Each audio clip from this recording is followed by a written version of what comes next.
हमारे विशाल ब्रह्मांड में जीवन होने की दो संभावनाएं मौजूद हैं। पहला कि इस विशाल ब्रह्मांड में हम पृथ्वीवासी अकेले नहीं हैं। हमारी तरह ही कई और एडवांस सभ्यताएं भी इस ब्रह्मांड में निवास करती हैं और बेहद ज़्यादा दूरी होने की वजह से वो हमसे संपर्क करने में कामयाब नहीं हो सकी हैं। वहीं दूसरी संभावना है कि हम इंसानों की तरह की एडवांस लाइफ इस पूरे ब्रह्मांड में बहुत ही रेयर है और हमारे इस विशाल ब्रह्मांड में सिर्फ कुछ गिनी चुनी सभ्यताएं ही मौजूद हैं।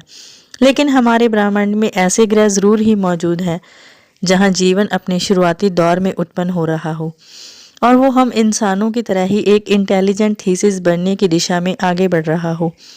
इसकी रिसर्च करते हुए हमारे वैज्ञानिकों ने ऐसे ग्रहों की खोज शुरू की जहां जीवन पनपने के लिए सभी ज़रूरी चीज़ें मौजूद हों और जहां पर किसी न किसी तरह के जीवन की पूरी संभावनाएं हों।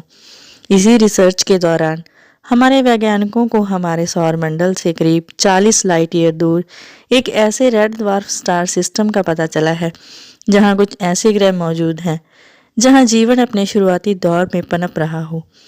वैज्ञानिकों को इस रेड ड्वार्फ स्टार का चक्कर लगा रहे 7 ग्रहों का पता चला, जिनमें से 3 ग्रह इसके हैबिटेबल जोन में अपने तारे का चक्कर लगाते हैं।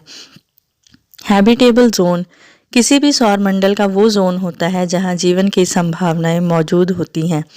हैबिटेबल जोन में मौजूद ये ग्रह रॉकी वर्ल्ड्स हैं जहां हमारी पृथ्वी से भी ज़्यादा वाटर बॉडीज, एक्टिव एटमॉस्फेयर और शायद किसी तरह का जीवन मौजूद हो सकता है। आइए आज की वीडियो में हम इस नए और अनोखे स्टार सिस्टम की जानकारी देंगे। वीडियो अच्छी लगे तो वीडियो को लाइक, शेयर और चैनल को सब्सक्राइब करना मत भूलिएगा। रेड ड्वार्फ स्टार हमारे सूरज की तुलना में कई बिलियन सालों तक जिंदा रहते हैं, जिस दौरान ये अपने एक्सोप्लैनेट्स तक अपनी रोशनी और एनर्जी पहुंचाते रहते हैं। ऐसे में इस स्टार का चक्कर लगा रहे एक्सोप्लैनेट्स पर किसी तरह की लाइफ को पनपने के लिए काफ़ी ज़्यादा समय मिल जाता है। इसी वजह से इन रेड ड्वार्फ स्टार को किसी प्रकार की लाइफ पोस्टिंग के एक्सोप्लैनेट्स के लिए सबसे खास जगहों में से एक माना जाता है। ऐसा ही रेड ड्वार्फ स्टार है ट्रैपिस्ट 1 सिस्टम, जो हमारी पृथ्वी से लगभग 40 लाइट ईयर दूर मौजूद है। इस स्टार की खोज 1999 में जॉन गजिस और उनके सहयोगियों ने की और उन्होंने इसे 2 मास J2306292805022285 नाम दिया। ये स्टार असल में एक अल्ट्रा रेड ड्वार्फ स्टार है जो हमारे सूर्य की तुलना में काफ़ी छोटा और कम चमकीला है। मई 2016 में वैज्ञानिकों की एक टीम ने इस स्टार का चक्कर लगा रहे 3 रॉकी प्लैनेट्स की खोज की, जिसके बाद इस स्टार सिस्टम को ट्रैपिस्ट 1 सिस्टम नाम दिया गया। फरवरी 2017 में नासा के वैज्ञानिकों ने स्पेस टेलीस्कोप और कुछ ग्राउंड बेस्ड टेलीस्कोप का इस्तेमाल करते हुए इस स्टार सिस्टम का चक्कर लगा रहे 7 प्लैनेट्स की खोज की। ये पहली बार था जब हमारे वैज्ञानिकों को हमारे सौर मंडल के अलावा किसी और सोलर सिस्टम में इतने ज़्यादा ग्रह मिले हों। पर इसमें सबसे खास बात ये थी कि इन 7 प्लैनेट्स में से 3 प्लैनेट्स इस ड्वार्फ स्टार के हैबिटेबल जोन में चक्कर लगा रहे थे। इस जोन में सूरज की रोशनी ना ज़्यादा होती है और ना ही कम, जिस वजह से इन प्लैनेट्स पर पानी अपनी लिक्विड फॉर्म में मौजूद होता है, जो किसी भी तरह के जीवन के पनपने के लिए पहली ज़रूरत होता है। ऐसे में जहाँ एक hard surface, liquid water, active atmosphere और शायद जीवन भी मौजूद हो सकता है। ट्रैपिस्ट 1D इस प्लैनेट के अध्ययन से पता चला कि इस एक्सोप्लैनेट का मास हमारी पृथ्वी के मास का केवल 30% और आकार पृथ्वी के आकार का 80% है। ये अपने तारे से 0.022 AU की दूरी पर मौजूद है, जो हमारे सूरज और पृथ्वी की दूरी का मात्र 2% ही है। इस स्थिति में इस प्लैनेट को अपने तारे का चक्कर पूरा करने में मात्र 4 दिनों का समय लगता है। मतलब कि इस ग्रह पर साल केवल 4 दिनों का ही होता है। इसकी सबसे खास बात है कि ये प्लैनेट अपने तारे के हैबिटेबल जोन के इनर रीजन में मौजूद है।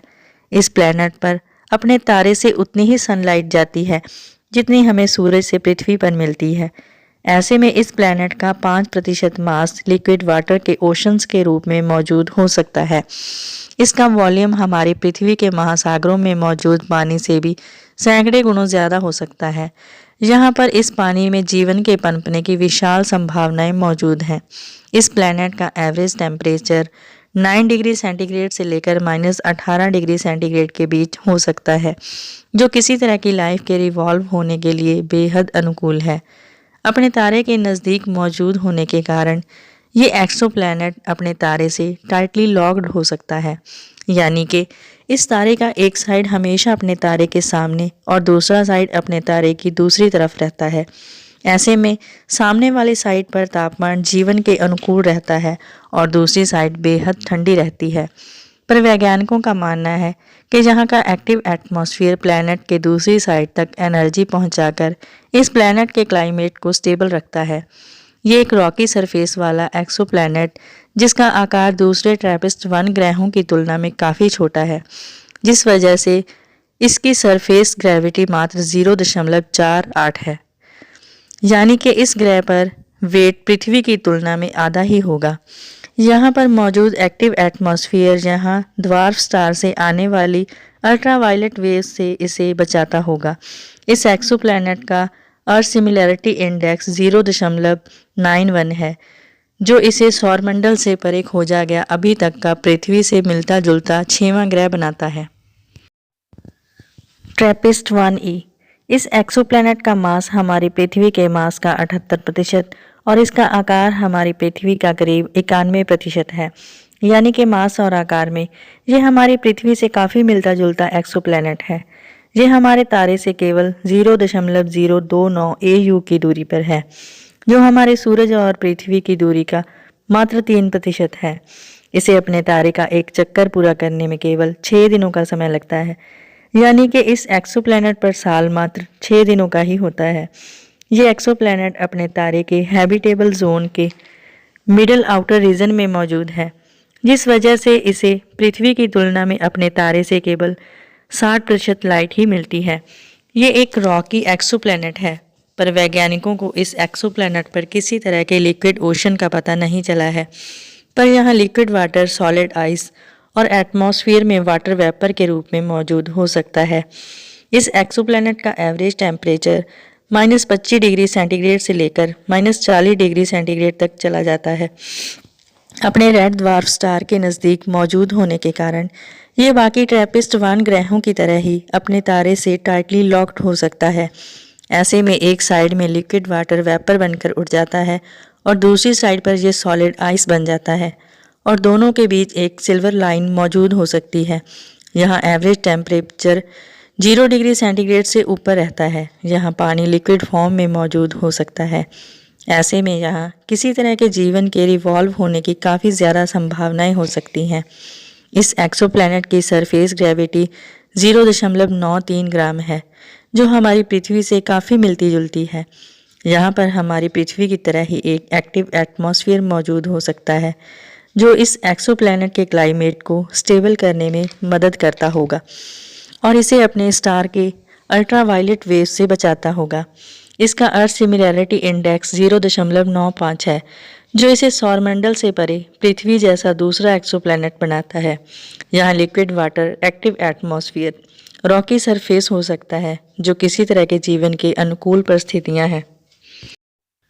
ट्रैपिस्ट-1f अध्ययन में पता चला कि इस प्लैनेट का मास हमारी पृथ्वी के मास का 70% और इसका आकार हमारी पृथ्वी ग्रह के बराबर है। ये प्लैनेट अपने तारे से केवल 0.037 AU की दूरी पर मौजूद है, जो कि पृथ्वी और सूरज की दूरी का केवल 4% ही है। इस प्लैनेट को अपने तारे का एक चक्कर पूरा करने में मात्र 9 दिन का समय लगता है, यानी कि इस ग्रह पर साल सिर्फ 9 दिनों का होता है और ये प्लैनेट अपने तारे के हैबिटेबल जोन की आउटर लेयर में मौजूद है। वैज्ञानिकों के अनुसार इस एक्सोप्लैनेट के मास का लगभग 20% हिस्सा वाटर है, जो सॉलिड आइस और वाटर वेव्स के रूप में मौजूद हो सकता है। इस एक्सोप्लैनेट के सरफेस का एवरेज टेम्परेचर -50 डिग्री से लेकर 1000 डिग्री सेंटीग्रेड तक चला जाता है, जिसकी वजह है इस प्लैनेट का बेहद ही डेंस एंड फिट एटमॉस्फेयर, जो अपने रेड ड्वार्फ स्टार के नज़दीक मौजूद होने के कारण ये दूसरे ट्रैपिस्ट-1 ग्रहों की तरह ही अपने तारे से टाइटली लॉक्ड हो सकता है। मतलब इसकी एक साइड अपने तारे की ओर और दूसरी साइड हमेशा ही अपने तारे के अपोजिट साइड रहती है। ऐसे में एक साइड का पानी भाप बनकर उड़ जाता है, तो वहीं दूसरी साइड रोशनी ना जाने की वजह से सॉलिड आइस बन जाता है। लेकिन इन दोनों के बीच एक सिल्वर लाइन मौजूद हो सकती है, जहां पानी लिक्विड फॉर्म में हो सकता है, जिस कारण जहां जीवन पनप सकता है। इस एक्सोप्लैनेट की सरफेस ग्रेविटी 0.62 ग्राम है, यानी कि पृथ्वी पर अगर आपका वेट 100 किलो है, तो इस एक्सोप्लैनेट पर आपका वेट सिर्फ 62 किलो होगा। यहाँ वीनस ग्रह की तरह डेंस एटमॉस्फेयर मौजूद हो सकता है, जो इसके सरफेस को गर्म कर देता है।